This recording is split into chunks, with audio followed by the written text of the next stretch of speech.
কোমরে খুব চোট পেয়েছিলাম আর কি, কোমরে হিপ জয়েন্ট ভেঙে ফ্র্যাকচার হয়ে গেছিল। শুনেছিলাম নাকি অনেকে ভেবেছিল যে তুমি আর এই পৃথিবীতেই নেই। হ্যাঁ, এরকম একটা অবস্থা হয়েছিল। এতটাই গুরুতর অ্যাক্সিডেন্ট হয়েছিল? হ্যাঁ। আচ্ছা, অনেকবার 2 বছর পরেই আমার মা মারা যায়। বর্তমানে সোশ্যাল মিডিয়ার দুনিয়াতে আমরা অনেক দিদি ভাইদের, অনেক দাদা ভাইদের কিন্তু দেখেছি, কিন্তু আজকে আমরা দেখব রাজাদাকে, যে গত 7 বছর আগে বাইক সুমুর সাথে অ্যাক্সিডেন্ট করে সে পৃথিবী থেকে চলে গেছিল বলেই তার পারিপার্শ্বিক লোকজনরা মনে করেছিল, কিন্তু ভগবানের অসীম কৃপায় সে ফিরে এসেছে।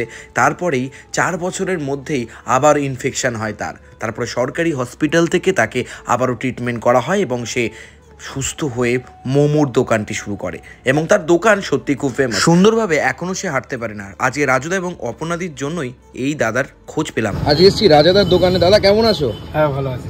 আচ্ছা, তুমি এই মোমোর দোকান কেন করলে হঠাৎ করে? তোমার বয়স শুনলাম 28 বছর। হ্যাঁ, অন্য কিছু করলে না কেন? অন্য কিছু করার মতন আর কি আমার শরীর দিচ্ছে না। মানে কেন গো? কেন মানে আমার বিগত 7 বছর আগে একবার বাইকে অ্যাক্সিডেন্ট হয়েছিল। কিভাবে হলো সেই অ্যাক্সিডেন্টটা? বাইকে অ্যাক্সিডেন্ট হয়েছিল, টাটার সময় আমাকে অ্যাক্সিডেন্ট করে উড়িয়ে দিয়েছিল আর কি। তারপরে আমার কোমরে খুব চোট পেয়েছিলাম আর কি, কোমরে হিপ জয়েন্ট ভেঙে ফ্র্যাকচার হয়ে গেছিল। শুনেছিলাম নাকি অনেকে ভেবেছিল যে তুমি আর এই পৃথিবীতেই নেই। হ্যাঁ, এরকম একটা অবস্থা হয়েছিল। এতটাই গুরুতর অ্যাক্সিডেন্ট হয়েছিল? হ্যাঁ। আচ্ছা, অনেকই গুরুতর অ্যাক্সিডেন্ট হয়েছিল। তা আজকের দিনে সেই কোমরটা কি ঠিক হয়েছে? কোমরটা ঠিক আছে বলতে একবার ইনফেকশন হয়, 5 বছর প্রায় বিছানাতে পড়ে গেছিলাম, মানে মরে যাওয়ার মতন অবস্থা। সবাই ভেবেছিল বাঁচবে না আর কি। তারপরেও সরকারি হসপিটালে লাস্টে ট্রিটমেন্ট করে তারপরে এখন এইখানে 2 বছর পরেই আমার মা মারা যায়। মারা যাওয়ার পরে আমি বিছানাতেই ছিলাম, এমনকি খুবই অবস্থা খারাপ ছিল। তো তারপরে লাস্টে পয়সা করির জন্য আমাকে সরকারি ট্রিটমেন্ট করে লাস্টে। তোমাকে সাপোর্ট করলো কে? তুমি দোকানটা খুললে কিভাবে? সাপোর্ট করলো আমার একটা মাসি আছে ওইখানে, আমার এখানেও মাসিরা রয়েছে, ভাই দাদা, এরা সাপোর্ট করেছে। করে আমি একটা এই মোমোর দোকান খুলেছি এখন। আচ্ছা, এখন তোমার সম্বল এই মোমোর দোকানই? হ্যাঁ, এই মোমোর দোকান থেকে কি তোমার রুটি রুজি? হ্যাঁ, সব কিছুই আমার এই মোমোর দোকান থেকে। সবকিছুই মোমোর দোকান থেকে। আচ্ছা, তোমার বাড়িতে কেউ নেই? দাদা, ভাই, বোন? বাড়িতে আছে, দাদা আছে, বউ আছে আমার একটা, আমি আবার বিয়ে করেছি নতুন। আচ্ছা, তো দাদা কি সাপোর্ট করেছিল তোমাকে? হ্যাঁ, দাদা সাপোর্ট করেছে বলতে করেছে, দাদা সাপোর্ট করেছে, ভাই মাসি এরা সবাই সাপোর্ট করেছে। আচ্ছা, তোমার প্রপার মোমোর দোকানটার লোকেশনটা যদি সবাইকে রানাঘাট স্টেশন থেকে আসতে বলা যায় তো কিভাবে আসবে? রানাঘাট স্টেশন থেকে রানাঘাট স্টেশন থেকে এসে টুকটুকি ধরলেই বলতে হবে কুপার হাই স্কুলের সামনে। কখন বসো? কতদিন? বিকেল 5টা থেকে শুরু হয়, যতক্ষণ থাকে আর কি, মিনিমাম 9টা। কোনোদিন কি বন্ধ রাখো? বন্ধ একদিন হয়ে যায়, এমনি কোনো ডেট ফিক্স নেই, তবে কোনো অসুবিধায় বন্ধ থাকতে হয়।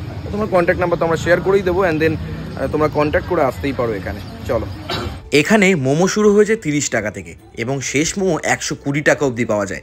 এখানে steam momo, chicken momo, Kurkure chicken momo, মানে অসাধারণ কিছু মোমো। এখানে গন্ধরাজ মোমো পাওয়া যায়। দেখো, দাদা কিন্তু এখনও প্রপার হইতে হাঁটতে পারে না, তবে আমি সত্যি কথা বলছি, যার মনের জোর থাকে, যে মনে করবে যে আমি চেষ্টা করলেই সব পারবো, সে কিন্তু সামনের দিকে এগোবেই। মনের জোর, মনের বল সব থেকে বড় বল বন্ধুরা। দেখো, অনেক রকম ভিডিও কিন্তু আমি করে থাকি, কিন্তু আজকে এই দাদার ভিডিও না করলে হয়তো আমি অনেকটা পিছিয়ে থাকতে পারতাম।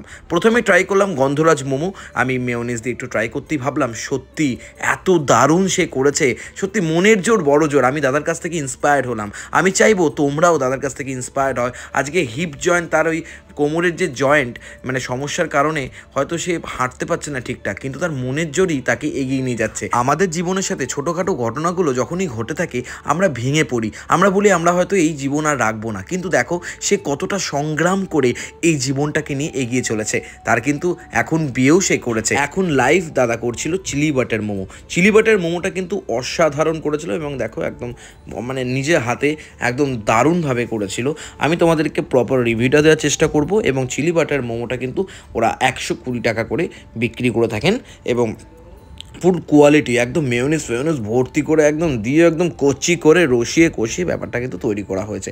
আজকে প্রথমে আমরা একটুখানি ওই কুরকুরে, যেটা বললাম কর্নফ্লেক্স দিয়ে তৈরি করা হয়েছে, কুরকুরে চিকেন মোমো যেটা, সেটা আমরা ট্রাই করতেই এতটা ক্রিস্পি, এতটা জুসি, এত ভালো লাগলো তোমাদেরকে কি বলবো। একদম রিজনেবল প্রাইসে তোমরা কিন্তু এখানে আসতে পারো। দাদা তো তোমাদেরকে প্রপার লোকেশনটা বলেই দিল, আর নাম্বার কিন্তু আমি ফার্স্ট কমেন্টে দিয়ে দিচ্ছি, অবশ্যই কন্ট্যাক্ট করতে পারো, অবশ্যই দাদার খাবার খেতে পারো।